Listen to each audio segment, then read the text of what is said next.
Assalamualaikum warahmatullahi taala wabarakatuh. Salam sejahtera, salam Malaysia Madani, salam maju Johor dan salam sihat JKN Johor kepada semua.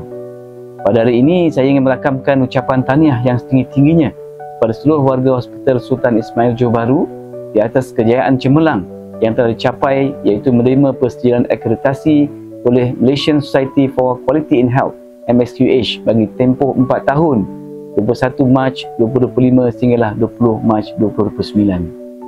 Saya sebenarnya amat bangga dengan dedikasi dan komitmen yang telah ditunjukkan oleh HSI Johor Bahru dalam memastikan semua standard yang dinilai menepati perkhidmatan kesihatan yang terbaik untuk masyarakat.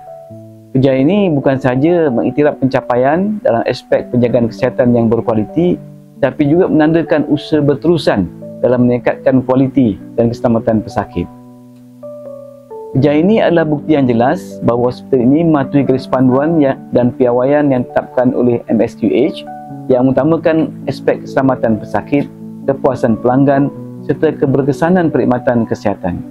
Ini juga memberi keyakinan kepada masyarakat bahawa hospital ini sentiasa berusaha untuk menyediakan perkhidmatan yang selamat dan berkualiti tinggi.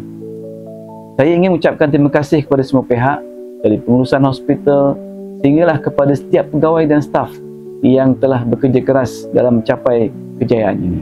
Tanpa komitmen dan usaha berterusan anda semua, nescaya kejayaan ini tidak akan dapat direalisasikan. Sekali lagi saya berharap Hospital Sultan Ismail Johor Bahru akan terus mempamerkan kecemerlangan dalam perkhidmatan kesihatan serta kekal menjadi contoh terbaik dalam mempertingkatkan standard penjagaan kesihatan negara. Teruskan berkhidmat dengan cemerlang dan memberi yang terbaik kepada pesakit. Tahniah sekali lagi dan semoga kejayaan ini menjadi pemangkin kepada lebih banyak pencapaian cemerlang di masa-masa akan datang.